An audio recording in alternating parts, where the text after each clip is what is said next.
You're listening to the Common Descent Podcast.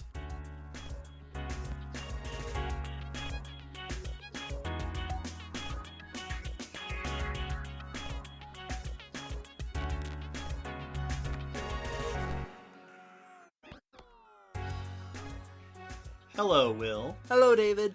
Hello, listeners, and welcome back to Silver Screen Science. Woo, it's back! This special little sort of mini side series that we do in the Common Descent podcast. Back for 2020. Yeah, this is the first one of 2020. And this time we are talking about Tremors. Oh, I've been waiting so long. It's such a good movie. For those who are unfamiliar, Silver Screen Science is the series where we talk about movies, not just nitpicking what the movies get scientifically wrong, although that is fun, but more interested in how does scientific stuff look in the movie? How does science look through the filter of cinema? How is it being translated to the audience? Where does the movie fit in that broad intersection of science and pop culture? Specifically, we like to talk about how they portray usually animals and stuff, the scientific concepts, and how they portray scientists. Yes. And this movie has one. Yes. Which is enough to talk about. Yes, and it's a good one. Oh. Now, you might be wondering, why do Silver Screen Science now in March? Well, mostly because we're stuck at home. Yep. And it turns out that that's a great time to watch movies and record some extra stuff. And we know a bunch of our audience is stuck at home because there's a whole pandemic going on. And indeed, as of this recording, we just got off of a Netflix party where we watched Tremors with a bunch of our audience members. And it was so much fun. And it was great. So moving ahead in this episode, be warned, we are going to talk about the entire movie. Mm-hmm. This is your official spoiler warning. Now, the other question is, why Tremors? I'll give you 3 reasons. Why not? 1, why not? Classic monster movie. Excellent stuff. Reason number 2, 2020 is the 30th anniversary of Tremors. And reason number 3, we've actually had a bunch of people suggest it. Because our listeners have excellent taste. They are a well-cultured group. So we're going to get into the science of the film, but first, Will, tell us about this Tremors movie. So Tremors, as you mentioned, came out in 1990, 30 years ago. It was directed by Ron Underwood, and it was released by Universal Pictures. And it is a really odd, technically cult classic, because it bombed in box office. Sure. But then it came out at the beginning and heyday of VHS. And so it then did very well on video, and it was one of like the earlier movies to do very well on video, and sparked this lovely following that it has. It is what would seem like a very typical sci-fi monster movie. You have a small town in a box canyon in the middle of Nevada with like a dozen people occupying it. Very small group that are suddenly beset upon by these strange giant worm monsters. Yes, subterranean worm monsters. And the movie is, as the monsters slowly pick through the people, they have to figure out how to deal with these monsters as they learn about how they function. And it's beat for beat, it's your typical monster. It's a land shark movie. Yes. It's here comes the giant shark, but it's underground, and you're in the desert instead of the ocean. Yeah. But it brings such a different feeling to it because it puts lots of thought into different aspects. And it's a comedy. Yeah. Which kind of sets it apart from many similar monster movies in that the monsters are awesome and the movie is funny and entertaining. And so we're going to go ahead and talk about the science-y stuff. We're not filmmakers, so we're not going to talk about, cinematography and stuff like that really very much. That's for the after chat. But we are going to talk about science. And as usual, we like to start with the science of the creatures. And in this movie, there's only one type of creature. Will, tell us about the creatures of Tremors. The creatures in Tremors are graboids. Graboids. Named in the movie by the people. Yes, by Walter. Yes. And they are described by the film giant worm monsters. 30-foot worm monsters. Like that's what the synopsis calls them. But they aren't really wormy except for that they're underground and long-bodied. Right. They're shaped more like a leech. Yeah. Really, than a worm, like an earthworm kind of thing. Or a really fat snake. Like, they've got a distinct head, and that's true. They have this long body, no eyes on a shielded face. Yeah, like a beak. Yeah. The shield kind of, the sort of beak shield. It has this 4-pronged beak with a big upper shield where the cranium would be, and then a lower jaw with 2 side predator-style jaws on either side of it. And out of the mouth come 3 tendrils that have little mouths on it. Right, they're sort of like tongues, but they also have mouths and seem to at least a little bit move independently, like they're exploring themselves. Absolutely. So it's almost like it has little heads in its mouth. Yeah. That come out. And then the rest of the body is just a long, tubular, leech snaky body with scoots, little spines down the body that help push it through the ground. Yeah, they're described in the movie as that they move to push it along, kind of like cilia. Yes, exactly. On a cell. Mm-hmm. Or like earthworms have little stiff hairs on their body that they use to go through the ground in this exact way. So as far as movie monsters go, graboids are pretty awesome. They're so unique. And they feel, obviously they're monsters, but there's a lot of cool animalistic stuff to the graboids. Their design is really creative and lots of eye to detail on it. And that's why whenever I hear the movie described as a giant worm monster movie, it's like, yeah, but it's not. Like, these are so not giant worms. They are really unique creatures. And I like that. So they, as you said, they have the sort of propelling themselves underground like earthworms do. Although the graboids are super fast. Yeah, and they're not shown to use the peristalsis, that undulating motion that earthworms use. Oh, sure. Like you never see them like they stretching scrunch or up and then stretch, squishing their body. In snakes, it's rectilinear motion. Is that right? It's one of those. They don't show that. It's suggested more that just like the individual spines are pushing and moving. Right. And there are animals that sort of swim through dirt and sand. Yeah. Today, obviously there are animals that dig, like moles, but there are also they're called sandfish. Yep. A type of lizard that swims through desert sands. And they're actually using a swimming, like fish swimming motion. Yeah, undulating, pushing, waving the body and tail back and forth. This one seems to be suggesting that they're moving more like centipedes over ground, where each little spine is pushing off like a little leg. I also like that their face looks, and I don't know if this is what they were going for, but it looks like a keratinous beak. Yes, it does. It looks like it's this keratin shield covering the face, which is a pretty nice touch. Yeah.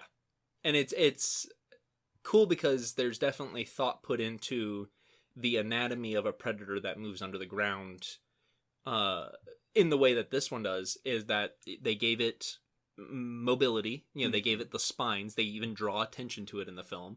They gave it a bulldozer, like bullet shield on the face to plow through the earth. And they even show multiple times of it bursting, using it as like a battering ram against surfaces to burst out of the ground or burst through walls. And we should mention that they also track their prey through vibration. Yeah, seismic vibrations. And there are animals that do that basically hear through solid, or, in this case, loosely consolidated materials. Well, it's like the snakes sense vibrations more than they can hear, sound through air. Right. I don't know if there are any animals that hunt through vibration like that. I know there are probably ambush predators that do it. I feel like there is is it the golden mole that's in the desert? I feel like it listens for its prey on the surface. Okay. for the movement and the steps of insects on the surface because it is effectively blind. Right. And that's the thing that they mention. The graboids are blind, which is totally sensible. They're subterranean. So I know that there are certainly ambush hunters who track their prey through vibration. Like if, they sense a vibration and then they jump up and they grab it. With lots of aquatic animals. And I was going to say, aquatic animals can sense vibration in the water. Mm-hmm. I don't know if there are many animals that pursue through vibration. Not particularly. Things like sharks use vibration, but they use that as much as they use their other senses. Like, they're not tracking the fish purely through vibration. They're tracking it through scent and electrosense and vibration and sight. And so, and there are ones who, there are animals who have used vibration purely to catch their food because it's been documented that in pitch darkness, alligators can sense a treat being thrown into the water. That's and cool. Grab it purely through the vibration in the water. But that's something being thrown next to their face. They're not chasing it. Right. Now, the graboids do seem to follow vibration, and then when they get there, if they've lost track of the prey, those tongues come out, those tendrils, to search through tactile sense. It's like sweeping antennae. Yeah. Which is a very cool piece of anatomy and behavior for the graboids. Yeah, and it's once again a little bit of eye to the detail of the anatomy. Now the tongues were also part of the story because it builds it up as if the serpent-like tongues are the animal, right? And then it's revealed that they are just part of a much bigger creature. But it makes sense if you're a cumbersome predator. By no means are the graboids agile. No. Having something like that, having a chameleon tongue, makes it much easier to catch your quick-moving surface prey. Yeah, and something that can kind of reach up above the surface and move around, sort of looking for prey to sense without exposing your body to whatever might hurt you. I guess Bert and his wife, whose name I can't remember, who have all sorts of guns. Yes, exactly. Now, of course, being movie monsters, they are very fast and very strong and extremely intelligent, and they're doing the monster thing. Overly motivated. Although I do appreciate that they are given limitations. Yes. In that, like digging animals in the real world, they go through the looser sediment and not through solid rock. Yeah, rocky and solid materials are difficult or impenetrable to them. And they also have a limit to their sense. They are listening for vibrations, which means if you're not moving, you don't give off enough signal for them to pinpoint you. Right. They can't see you if you don't move. Yeah, exactly. And so they give them some limitations. They give them some affinities. Yeah. Which makes them a little more animal. And I like that they do, they have scutes, they have the beak thing, and then they have this sort of softer body. They have armored and functional parts of the body. And a kind of scaly rest of the skin. It's leathery. So the movie calls them worms. Yes. But they're not very worm-like. No. I don't know what they would be. Yeah, we never see that they have any, for sure that they have, a skeletal structure. Right. Yeah, whenever they pop, we don't see bones. Right. Presumably they're invertebrates. Yeah. And I'm sure that someone who knows, worms in the broader sense, right? Not just, annelids, like earthworms, but, worms. Yeah, polychaetes and all of polychaetes and stuff. I'm sure someone out there could come up with a place for them on the family tree. I mean, they've definitely got polychaete qualities. Polychaetes have stiff spines that they use to walk with along the body. They have hardened mouth parts that they use to feed with. Not all, but many. Right. So they don't seem totally unrealistic alien creatures. No. But of course, the part that is most interesting for our purposes, the most direct relation to the podcast, is the question of where they come from. Mm-hmm. And in the movie, it is briefly speculated by the movie's one scientist. Well, it's a scene where the characters are sitting on a rock and one of them spitballing of like, Yep. they've got to be some kind of mutation. No. Government must have made them. Yep. A little, what do you say? A little surprise for the Russians. Yeah, that's... Yeah, so he's spitballing stuff, and then the scientist...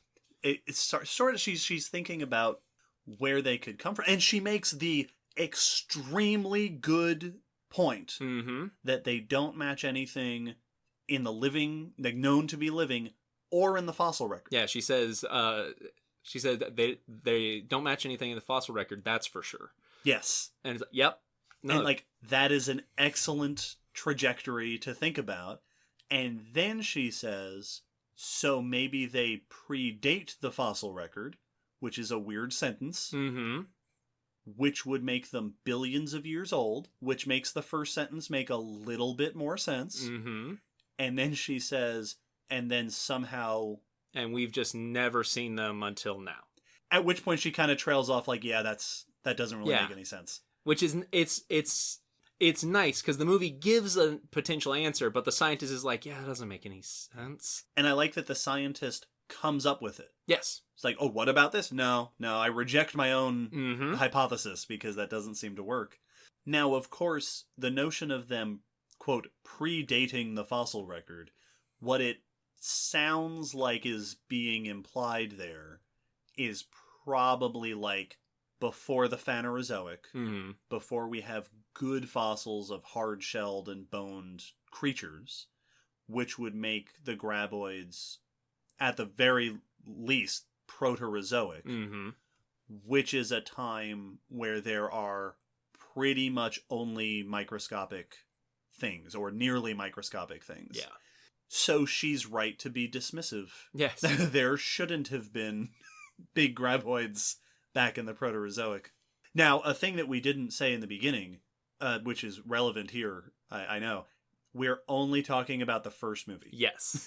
We're only discussing what we see of these creatures in this film. If you want us to do the later ones, let us know. Yeah, because I know that there's more explanation. They start to unravel more of the biology, more of the life cycle, more of the history, or at least they start to put into canon more of that stuff. Right. And all of this is sort of leading us into the next sort of large topic to discuss in this episode, which is the science of the movie. So they do mention the fossil record a bit, but then there's also a bunch of fun geology stuff. Yeah, because the scientist that leads us to the film is a seismologist. So, and they're moving through the Earth, so we get lots of commentary on the geology of the area. Yeah, she's putting down seismographs, which are tools that detect seismic motion. And these are the old school, a needle on paper. Yeah. Somebody during our Netflix viewing asked if that's still how seismologists study seismic motion. And I don't think so, because I've seen digital seismic detectors, but I don't actually know what the professionals are using out in the field these days. And I have no clue, because I don't know that I've ever seen a seismograph in person. Oh, well, you're missing out. They're pretty I know. cool. We used to, in the geology labs, when I taught them, our geology professor, would take out, it was either a digital one, or at least it would translate it into digital. I don't know. It was our geology professor would take out a small seismograph, and we'd put it on the floor and have the students jump up and down next to it to see how much vibration we could record on it. That's cool. So she's putting out these seismographs, and that's how they start to infer the data about the graboids. Yep. So the main two characters, Val and Earl, Kevin Bacon and the other guy, I don't know the actor, I'm sorry, are encountering the graboids, and they are, the graboids are still hidden, we haven't seen them, but they're attacking people. And then they talk to Rhonda, the seismologist, and she is looking at her charts of seismographic data. And then when the guys are arguing, she comes over and she's like, no, look at the data in the seismographs. There's multiple signals happening at the same time in different places. That's how we can detect how many there are and where they are. Yeah, we know that there are at least 3 more because I got simultaneous signals way too far apart to be from one source. Which is a very cool use of seismographic technology. And they use the seismograph to do the Jaws thing. Yeah, it's the thumping footprint. And Yep, it's an impact tremor is what it is. it's pretty great. That continues throughout the series, which is fun. That's super. I have not seen the other Tremors movies, though Will has. They're some of my favorite. There's also a couple other geological comments. Mm-hmm. One of my favorites is that Rhonda, the scientist, makes a comment. So we mentioned that they can only move through the looser sediment. They can't move through the rock. Yep. And when she sort of draws that conclusion and announces it, the way she explains it is she says that they have an easy time moving through the Pleistocene alluvials, but they can't get through the granite. Yep. And then everybody stares at her, and she says, dirt. Yeah. But Pleistocene alluvials, like, that's water-washed sediment that has collected in low areas in the past several thousand years, forming more loosely consolidated sediment that has eroded off of the solid rock of the mountainous outcroppings on either side of the valley. That's awesome. Way to go, movie. It's such a nice little tidbit for them just to throw in. And I love it because they use it the typical way scientific jargon is used in movies of, I'm going to say some science words now, and everyone's going to look at me. They didn't pull the ultimate cliche of English. Right. English, please. Yeah. But they use that beat for the same overall joke, but it's accurate. It's not just science sounding words like lots of movies do, where they're just like, yeah, no, the hyperconflux. All right, that's not a word. Yeah, no, the quantum light bulb. Yeah. This is an actual term. It's like they talked to a geologist. Which is fantastic. Another kind of geological term that gets used is there's a moment where she refers to residual boulders. Mm-hmm. So they're like, well, we can't run across the dirt because it'll find us, but we can hop across these rocks. And she calls them residual boulders. And I don't think that's like a technical term. I assume what they're trying to say about them is either that they are outcroppings that have been weathered down to these big boulders, Mm-hmm. which is the less interesting option, or that they are boulders that have fallen down or been washed down from the walls of the valley, which would make them sort of erratics. Yeah. That they are rocks that have been displaced from their original outcropping and placed somewhere else. And because that's a cooler, more interesting science thing, I like to think that that's what they meant. Well, what it makes me think of is, like at the Great Fossil Site, we have these limestone boulders just speckled throughout because it is thought that they were falling off of rock faces higher up. Right. And that residual boulders sounds like a term that would make sense for those. Yeah. And it is a term that if somebody pointed to a bunch of... there are places, especially here in the U.S., up in the north, where you'll have these flat plains and these big boulders in the middle of the plains because they were dropped there by glaciers 20,000 years ago. If somebody called that a residual boulder, I'd buy it. Yeah. So if there are any geologists listening who have used the term residual boulders, let us know. I've not really heard that term. Yes. So they may have just made it up. It may be half scientific. Another thing they focus on when it comes to the sediment is, they use the correct terminology, but the fact that the middle of the valley is that loose sediment that has eroded off the mountains becomes an important plot point because it means that the mountains become their goal of safety. Yeah. If they can get into the solid bedrock of the granite mountains that surround the canyon, they'll be safe from the graboids. Yeah. And so geology actually becomes their plan of action, which is really cool. Yeah. Well, it's like you referred to the movie when we were watching it as a land shark movie. Mm-hmm. And you said it before, and it's such a great comparison. Because, they have to get to this movie's version of dry land. Yes. You're stuck out at sea in the middle of this desert. You need to find high points Yup. out of the water, off the ground, and eventually you need to get back to mainland. And I like that when she explains that, it then gets turned over to the other characters who know the area, because she's a visiting grad student. Right. And now they're the ones who are using that information to try to... And so it's cool that it's applying science in a practical way. Yeah.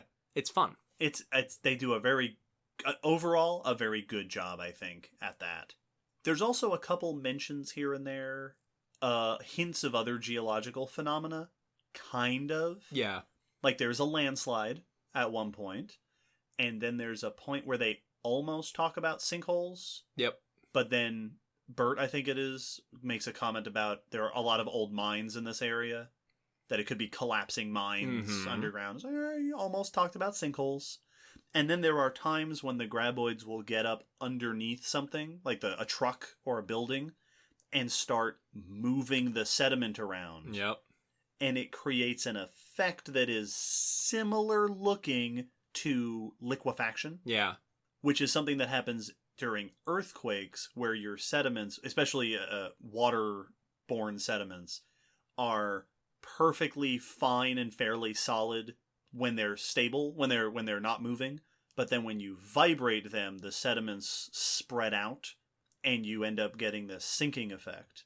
And they're not quite doing it in the movie with the graboids, but it makes me wonder if that was an inspiration for the people who made it. Yeah. If they watched earthquake videos and went, "That's cool, let's make our graboids sink things under the ground." They also have a couple moments where they create I don't know what the term would be, pre-sinkholes, where the graboids dig out areas that then become a pitfall when weight's put upon it. Yeah, it's not a hole. Yeah. They didn't dig a hole like to the surface. They tunneled underneath it and weakened that area so that when it's driven over or something, it collapsed. And so that's what happens with sinkholes is you have water digging out area underneath, and then eventually the roof just gives way.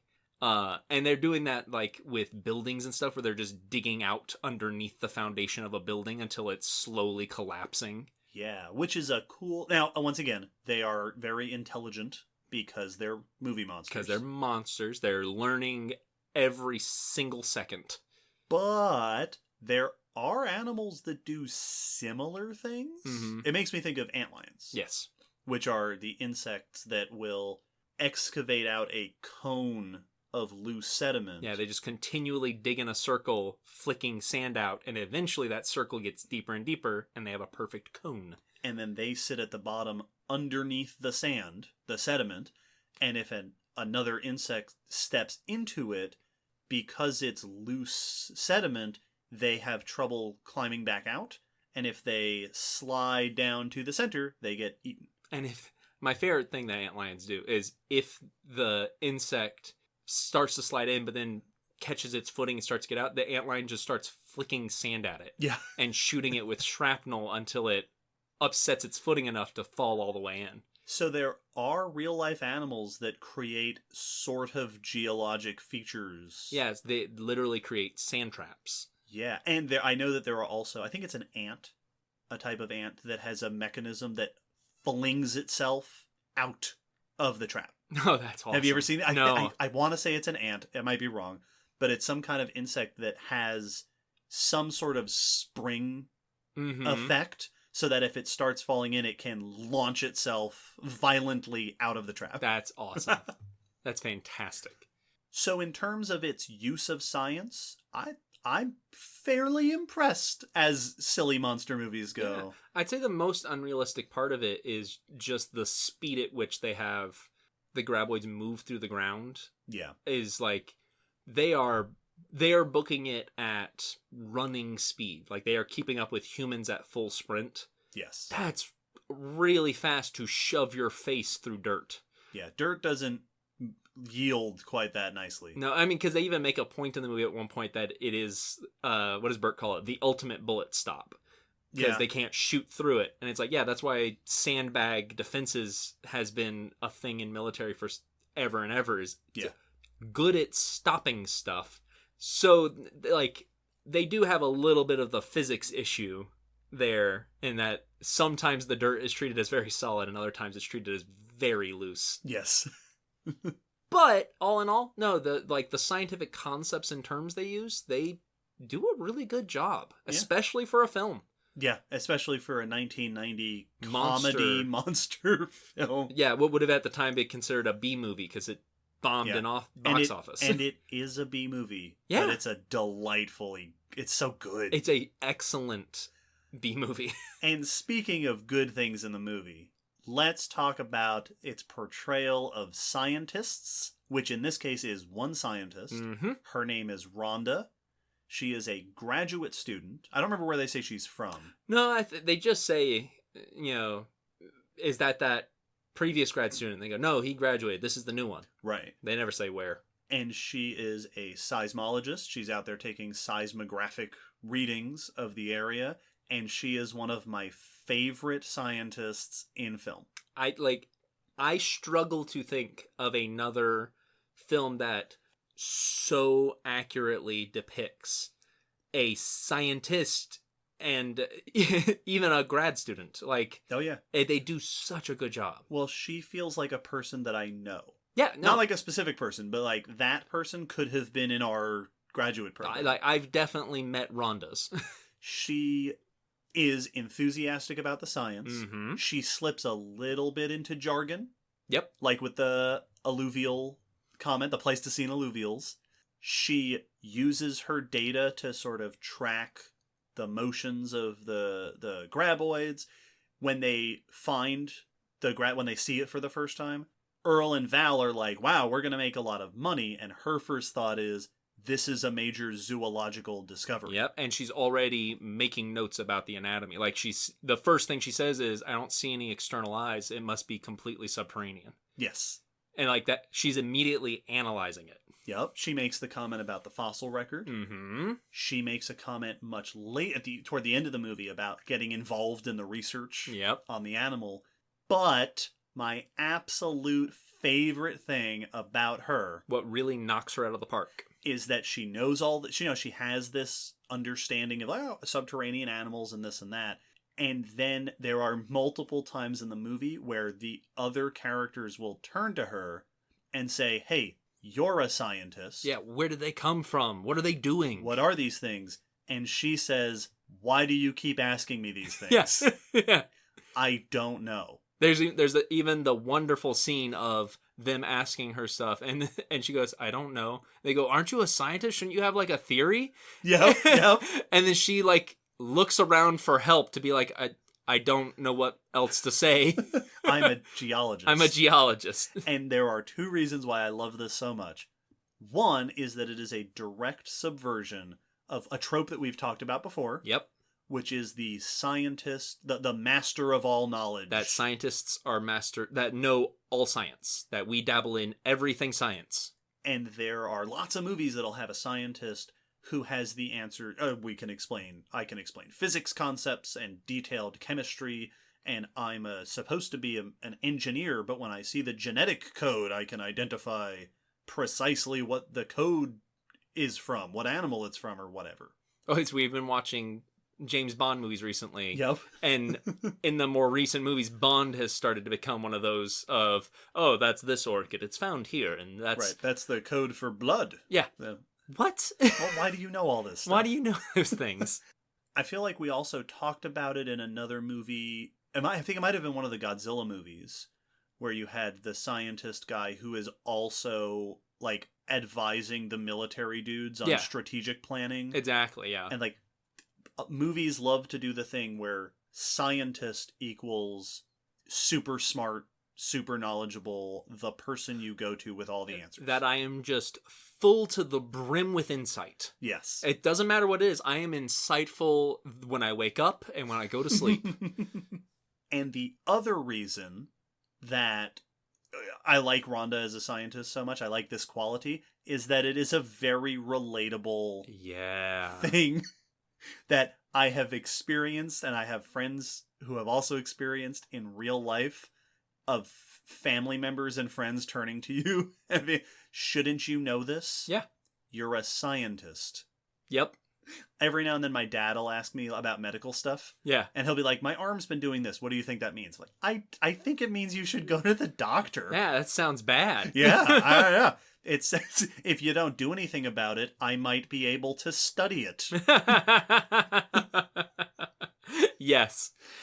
And it's very refreshing to see a character just kind of throw their hands up at those questions. And also that she reacts the correct way of, no, I don't know. Yes. I don't know how many times I need to say, I don't know. I don't know. Yeah, she's just making stuff up. Yes. And it also doesn't hurt that she's a cool character. Oh, she's fun. Like, she's not... You know, a lot of monster movies have this trope of having the lady character who is the damsel or the one who needs saving. Yeah. This movie's actually quite good about the women characters. Yes. There are at least 2 women characters who are awesome, and the other one is fine. Yeah, she's a great mom. She's a great mom. She's seems like a perfectly nice person. And her daughter grew up to fight velociraptors. So, Yeah. I mean, you know. She's a hacker. She prefers to be called a hacker.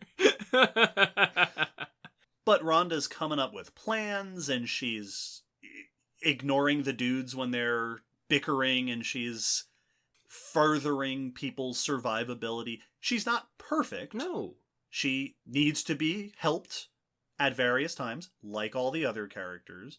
I think what it is she's not treated differently from the other characters, either for being a woman or for being a scientist. Yeah, like the worst moment of that is where she gets stuck in the barbed wire, and to get her out, her pants come off. Yes. Which is used more as a flirtatious moment between her and Val, Kevin Bacon's character. Right. Than as a, moment. I remember actually the first time I saw the film, my 2 thoughts about that were, first, of course, this woman's pants come off. Yep. And then surprise at how not sexualized it is. Again, I don't want to go out and say that it's like this movie has solved the issues with women's representation in media. No, I thought like that was the goal I was coming here with, is Tremors equals the cure to we did it inequality in 1990. Yeah, it is. We just missed it. It's the feminism vaccine. Yeah. It just cures it all. No. But it's nowhere near as bad as I had expected it the first time I saw it. For a 90s monster movie. Yeah. You'd expect much worse, and she has a much more Dr. Sattler feel. Yes, I was thinking Ellie Yeah. a lot. She's very much like Dr. Sattler. And so from Jurassic Park, for anyone who has not yet caught on. So she's very well-rounded as a character, very believable as a scientist, and yeah, very few scientists that I can think of measure up to, like, you're not only are you just a relatable person, but yeah, that's what we're like. Yeah. And I think she's up there with Dr. Sattler of 2 of my favorite scientists in film. Yes. They're so good. Who are your favorite scientists in film, listeners? Oh, yes. If you have a really good one from a movie we haven't seen or haven't talked about, let us know. Because that means we probably should. Grant's good. Yeah. Grant in Jurassic Park is a good scientist. Really, the only thing that muddles Grant is that whole he's the rebel birds or dinosaurs scientist trope that they, that underlying plot line that they push throughout the movie. But other than that, he's pretty good. Then he agreed to be in Jurassic Park 3, which was a bad idea. Yeah, that's bad person choice, bad scientist choice. Now, this movie, lots of fun, cool stuff to talk about with the creatures, the science, the scientist. And at the beginning, I said that we don't do silver screen science just so that we can pick and criticize each and every little thing. Because that's the easiest thing that you can do to a movie. Right, and that's fun. Yes. But it's been done. Yeah. And that's not what is interesting to us the most. But it is also fun. So, whenever we do silver screen science, we like to designate a time at the end of the episode for what we call mini rants. Mm-hmm. Which is our opportunity to pick something to actually get pedantic and nitpicky about. Will? There's not a lot, I have to say. This movie was actually difficult to find a true mini rant with. Yeah, it was. Like, most movies, there's something where you can be like, yeah, that part just, ugh. This one doesn't have a lot. The one thing that stands out to me is that the movie very clearly states that they must be sensing, feeling, really, seismic vibrations. Right. Sound in the fact that it's vibrations, but it's really impact. Right, it's feet walking and it's cars moving over the rumbling the of engines and motors. But then there are multiple times in the movie where they also, like, hush one another. Like, shh, stop it, be quiet. They'll hear you. Okay, well, if you're not moving your feet, you could talk. Yeah. Like, they've done that. One of my favorite videos I ever saw that really showed the difference between snake senses and ours is they put 2 cell phones on either side of a rattlesnake, and they called one which was on ringer, and they called one which was on silent but vibrate, and the snake only reacted when the vibrate went off. Oh, that's cool. Because they don't have external ears to be hearing. Right. Hearing vibration through a solid medium is very different from picking up vibration through the air. And yes, loud noises can make physical vibrations in the ground, but you gotta have a real deep voice to cause some seismic vibrations. Like, you've got to have a Shere Khan voice going on. Yes. If you want the graboids to sense you just from talking. So there's a couple of times they and you made the good point when we were watching, whether it is that the movie's forgetting that or the characters are forgetting that. Right, that they're just scared. That they're just like, shh, don't move, also shut up, because there's a monster and I don't want to risk it. Like, right. We don't know that they can't hear us. Stop doing anything. Don't breathe. But the movie does seem to conflate the two. Like, there are lots of moments when they're like, all right, we got to distract them, and they'll stomp, but then they'll also start yelling at the graboids. Yeah. And I get it. It's more entertaining to watch them yell than stomp. It's a movie. Though Stomps was a great band. Sure. But... And a bad Pokemon move. Yeah, it really is. But you didn't need to scream. Like... Yeah. And there's even one moment where they're shooting guns up in the air. It's like, no, shoot it at the ground. Down. Yeah. No, down at the ground. Loud does not mean seismic. Now, you mentioned smell, which reminded me, we didn't mention this before, I'll throw it in here real quick. They keep mentioning the smell of the creatures. They're smelly animals. And Jim, the doctor, relates it to geysers in Yellowstone. Well, and what he says is they stink like that.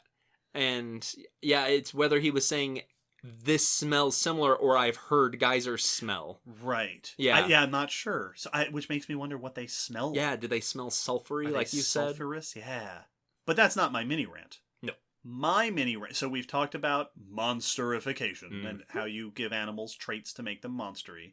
And the graboid, they're smart, they're fast, they're strong. One of them takes an armory's worth of bullets to go down. Yep, they're very motivated as they will run headlong into things in pursuit of their prey. Yep. But the monsterification trait that bugs me the most in this movie is the noises they make. They're making these squealing... Very pig... sort of pig-like. It's the kind of noises that invertebrates are given in movies all the time. Yeah, it's the I am not a vertebrate noise, you know. Right. There's not a lot of vertebrates that go like, and it's this combination of like squealing and shrieking and gurgling and wet noises and stuff like that, which number one, invertebrates don't make noises like that. They don't have vocal cords. There are very few ways that invertebrates could make noises, and through the mouth is a very unlikely one. But also, you live underground. Yeah. And you detect things through vibration. It's not a good communicative... It doesn't make sense that you would have that. It's because you're a movie monster and you have to do the shrieky, squealy thing. And they're cool noises. They're cool noises? It sounds cool in the movie, but noise making is almost always a social construct. It is a thing to communicate. Right. Movies use it.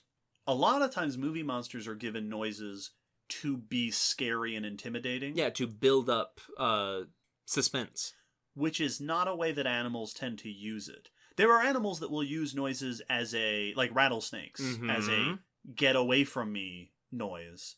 But it's very rarely are animals using noise as like I'm going to scare you so that you are scared and I can get you kind of, outside of like dolphins stunning fish with echolocation. Yeah, exactly. Though I did see a thing one time of a leopard in Africa stalking some herd animals at night. I don't remember what they were. And it's like a new moon, so there's no light, almost pitch dark, and the leopard can still see through starlight the animals, and it's stalking around them, and then every now and then purposefully making a noise to panic the herd. Oh, that's cool. To try to hopefully get one of them to run off. Oh, that's cool. So, like, it does exist. Neat. But that's the only example I can think of. And not in Worms. No. Come on, movie. And that's the best nitpick I got. It would have been much better if you wanted to have them communicate, because there are moments where it's like they're almost social, they're almost cooperative. Yeah. That you should have had them thrum through the ground. Yeah, do the gator thing. Yeah, like stridulate, rub their scales, go, and it's just, you hear them coming because suddenly you'll hear, and then that's like this rumbling noise. It needs to have the bwoms from Inception. Yes, every time I would have been totally on board with graboids that thrum. Yes. That what did they call it in gators? I guess just a growl or yeah, a rumble. it's called the bellow when they do bellow. the big one that dances the water. Yeah, that would have been so cool. Yes. Well, that's Tremors. That's Tremors. Overall, good science and just a fantastic movie. Yeah. Creative creatures with thought put into their design. Which we appreciate. Good science. Great job on the scientist. Great job. And other than the monsterification stuff, all around, pretty darn good. Yeah, and even the monsterification stuff, admittedly, can be excused in part because it is actually a monster. They are monsters. Like, you didn't take something and turn it into a monster. You created this creature. Right. Like, I can't complain about the the xenomorphs from Alien being monstery because you are a monster. That's what it is. It's not a tiger that you turned into a monster. Yes. So, not all that bad. Well, we hope you've enjoyed this episode. We hope it gives you an excuse to watch Tremors as though you needed one. Yep. Watch it again. Watch it again. As always, we will record a little bit of extra discussion and after discussion for Patreon, where we will talk not about science, but just about how we feel about the movie. Yeah. Our personal thoughts. Our amateur critics' opinions. And we hope that everybody is safe and comfortable and keeping your sanity while cooped up at home. And in regards to that, we're thinking we might do some more of these. Yeah, let's all fight cabin fever together. So we might do some more watching movies together online. We had a few technical difficulties doing it this time. We'll see if we can continue doing it. We know that Netflix isn't available to everybody, so it might just be a limited audience thing. But we'll try out to see what we can find. And we might do more silver screen science to keep you entertained while you're at home, working from home, hanging out with the family, things like that. If you have a particular suggestion or vote for a movie, let us know, because like we know lots of movies, but we can't think of everything. Oh yeah, there are a few movies on Netflix right now that we know are on there that we would be very happy to do. Yep, that are in the crosshairs. There are a few somewhat topical movies that we might come up with, so keep your ears out for more silver screen science. And if you're a patron, head on over to Patreon and listen to our bonus after chat discussion about Tremors and what we think about it. What a wonderful movie is. I mean, spoilers, but... Spoilers, it's a great movie. That's spoilers, you're gonna have a good time. Stay safe, stay healthy, keep listening, watch some movies, and we'll see you next time. Bye, everyone.